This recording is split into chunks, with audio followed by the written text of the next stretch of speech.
by the Kenya Electricity Generating Company, KENGEN, came down from 30% to 10% in the year 2022 due to failed rain seasons previously experienced in the country. This is among the adverse effects of climate change, also negatively affecting the power generating sector. But the country's leading power generating company had already positioned itself by investing in harnessing power from the earth's heat, geothermal, which played a critical role to ensure that no off-gridding was done during the long dry spell periods. And lucky to Kenyans, who are the main power consumers, they did not experience power rationing as witnessed in previous years, where Kenyans will go without power when power generation is affected. Our very own Moigi William traveled to Hell's Gate National Park, where the country's leading geothermal plant is situated, to understand its operations, and filed this report. 88 kilometers northwest of the country's capital is Naivasha in Nakuru County. This is the town that hosts East Africa's largest geothermal plant. At the heart of Hell's Gate National Park, at a distance, you'll see a plume of steam shooting skyward. Dozens of steam vents can be seen where blasts of steam bellow loudly, releasing heat from deep within the earth. This heat is so powerful that it is tapped through tubes running across the valley and used to turn turbines generating energy, clean energy, a process which can run for decades. Kenya is among the top 10 countries in the globe that produces geothermal energy, ranked at position 7 with more than 900 megawatts of installed geothermal capacity.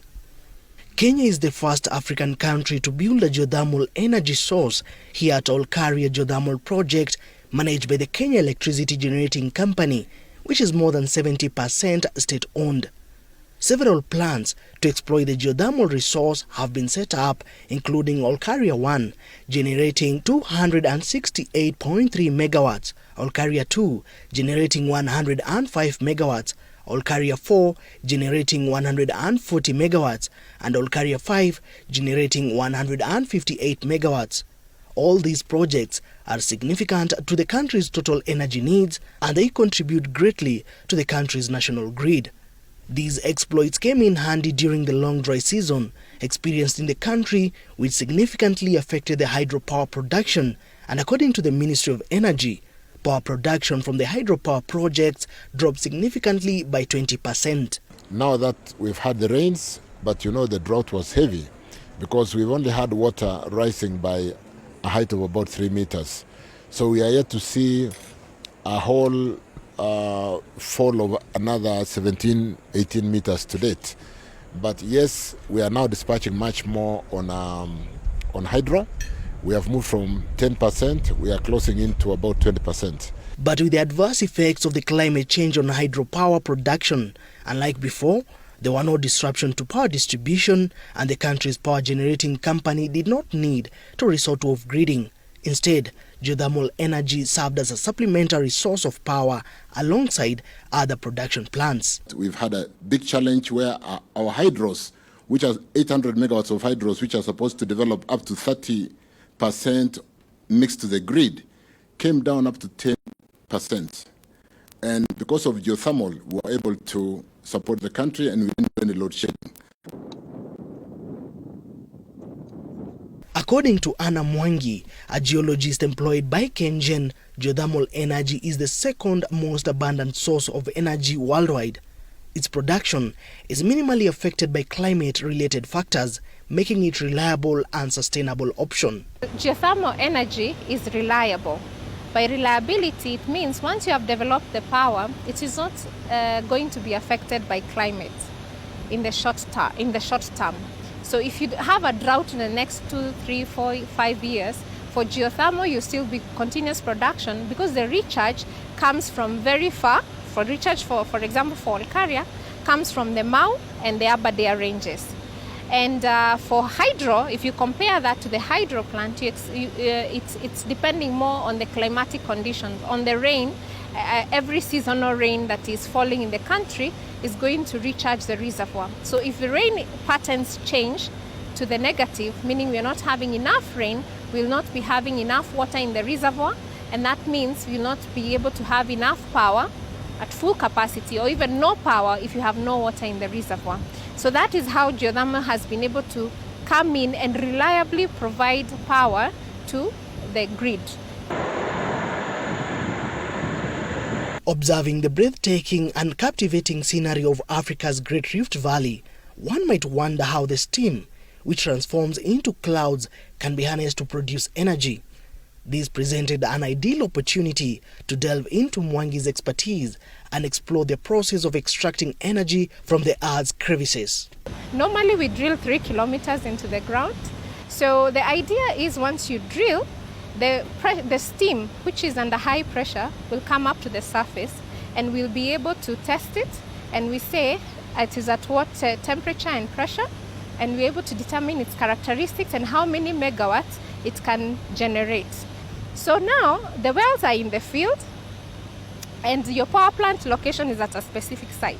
So those two things are done together. That means the steam gathering system, you need a pipeline of transporting steam from individual wells and bringing it to a power plant.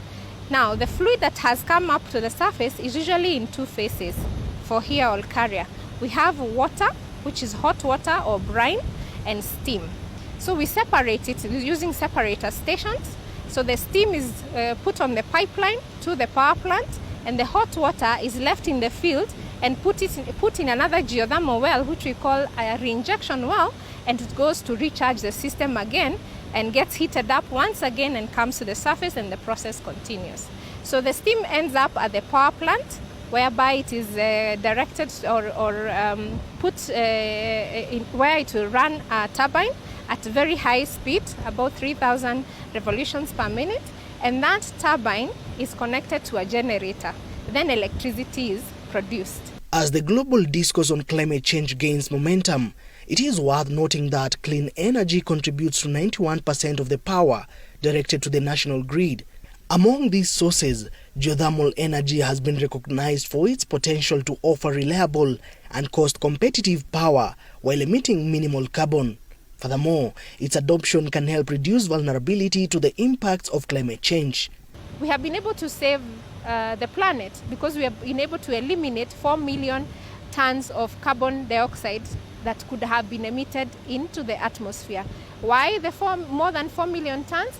Because if the only alternative we had is fossil fuel, then it means all that CO2 would have been released, CO2 being carbon dioxide would have been released in the atmosphere. But now we did not have to do that, you know. So that is why it is more greener to go for geothermal, hydro and solar than the fossil fuel. And we know also the renewability.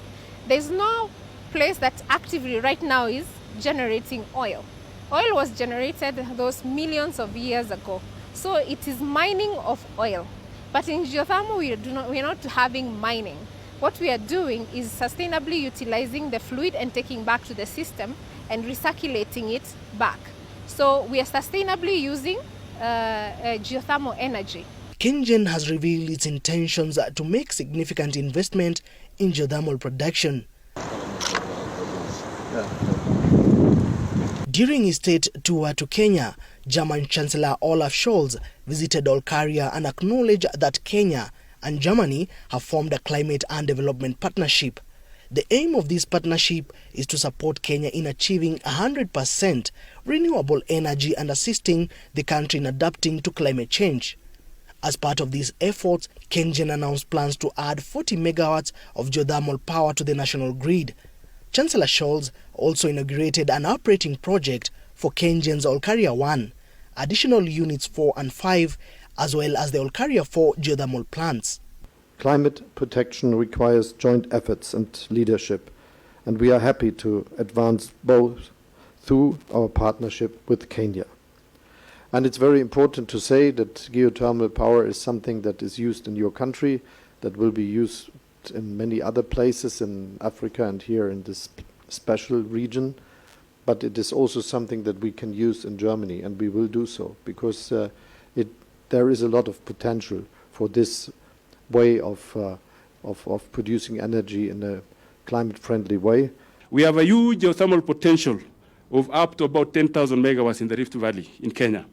Of this, we have only exploited less than 950. Hence, there is first opportunity for investment in green energy in our country. Amidst the concerns and outcry over the soaring electricity prices, there is a lingering question in the minds of Kenyans regarding how all these developments in geothermal energy will impact the cost of power. In order to address this matter, the Energy Cabinet Secretary was tasked with providing insights into the matter. So progressively, as we wind down the use of diesel generation, we'll see the cost of power progressively coming down.